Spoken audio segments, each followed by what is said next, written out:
কাজিৰঙা বা এনেকুৱা সমষ্টিবিলাকত সাংঘাতিক শোণিতপুৰ এইবিলাক সমষ্টিত সাংঘাতিক কিবা প্ৰত্যাহ্বানৰ সৃষ্টি হ'ব এই কথাটো মই নাভাবোঁ কিন্তু মই এটা কথা ক'ব পাৰোঁ যে আজি মানে দ্বিতীয় ফেজত নগাঁও আৰু কৰিমগঞ্জ এই দুটা সমষ্টিত কংগ্ৰেছে খুব ভাল ফাইট কৰিছে আৰু বিশেষকৈ আপোনাৰ কৰিমগঞ্জত আপোনাৰ যিটো কেম্পেইন সেই কেম্পেইনটো বহুত আৰম্ভণিৰ পৰা কৰিব পাৰিছে সময় পাইছে আৰু কেম্পেইনটো তেওঁলোকে ভাল এটা কেম্পেইন কৰিছে আৰু তেনেকুৱা প্ৰেক্ষাপটত বিজেপিয়ে হয়তো এটা নতুন এটা অংক কৰিছে যে মাইমৰ যিখিনি মুছলমান আছে সেই মানুহখিনিৰ যদি ভোট এটা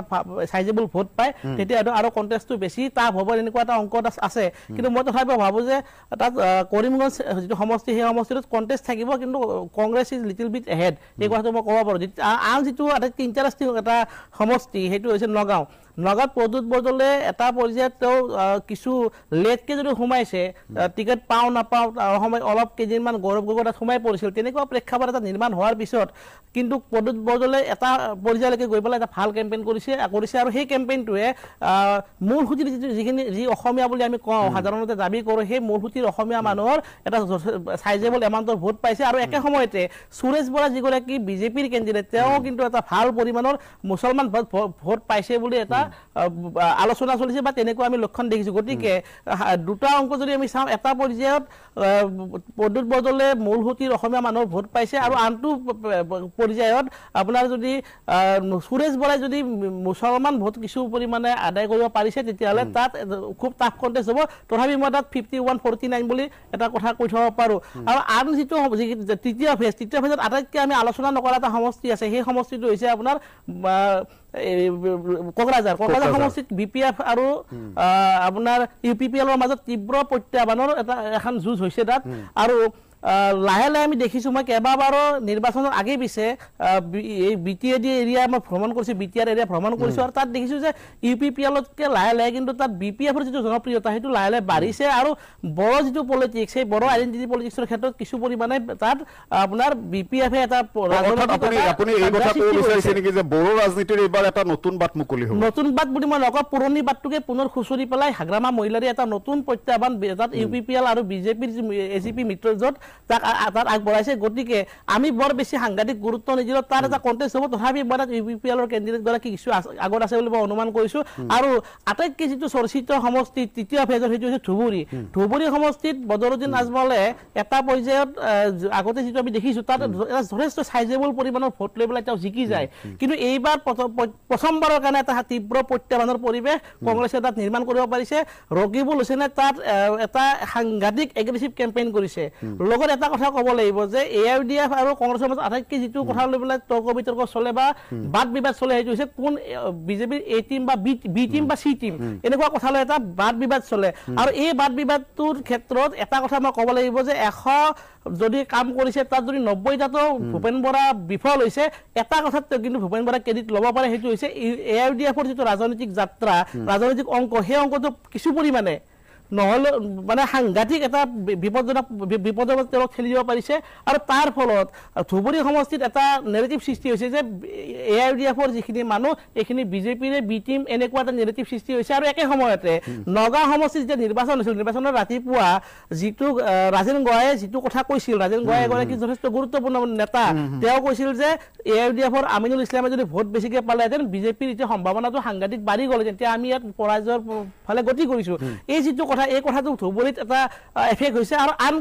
এটা বিষয় সেইটো হৈছে কি আপোনাৰ ৰুণজ্যোতি গগৈ আৰু গৌৰৱ গগৈ ভোট দিয়াৰ ক্ষেত্ৰত AIUDFৰ একাংশ নেতাই বৰ মুকলিকে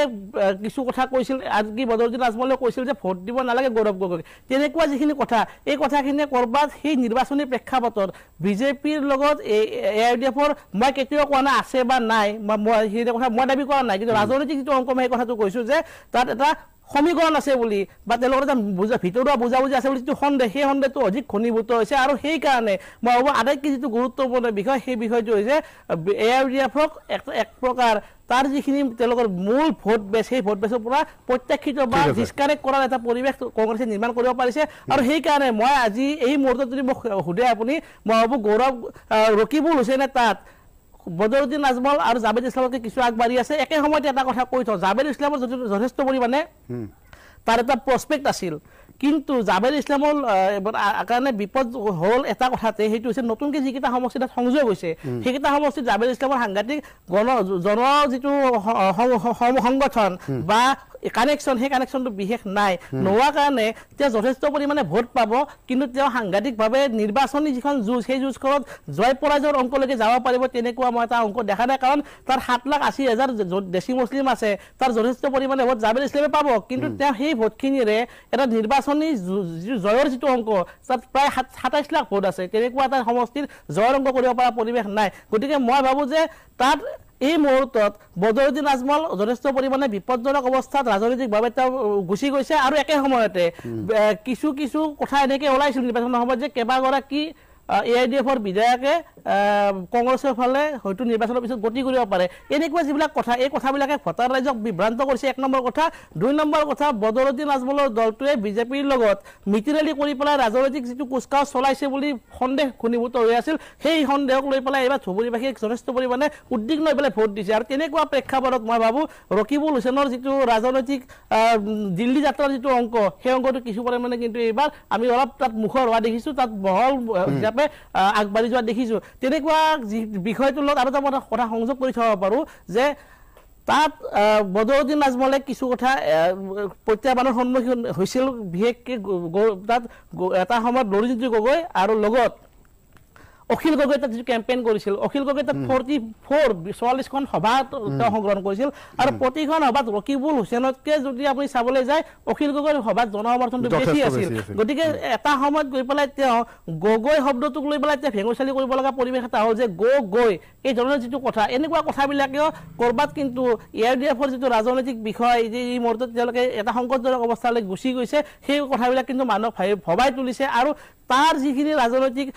ভোটবিন্যাস, সেই ভোটবিন্যাসত কিন্তু এইবাৰ পূৰ্বৰ যিটো হিচাপ 4 লাখ 5 লাখত জিকি যাব পৰা যিটো হিচাপ, সেই হিচাপটো কৰিব নোৱাৰা অৱস্থা এটা হৈ পেলাই শেষৰ পৰ্যায়ত অত্যন্ত সাম্প্ৰদায়িক আৰু আবেগৰ যিটো ৰাজনীতি, চকুৰ পানীৰ যিটো ৰাজনীতি, সেই ৰাজনীতি কৰা যিটো পৰিৱেশ, সেই পৰিৱেশে কিন্তু বদৰুদ্দিন আজমলক ক'ৰবাত সহানুভূতিৰ যিটো ছায়া সেইটো দেখুওৱাৰ যিটো সম্ভাৱনা আশা কৰিছিল, তাতকৈ কিন্তু তেওঁ যে দুৰ্বল হৈছে সেই কথাটো কিন্তু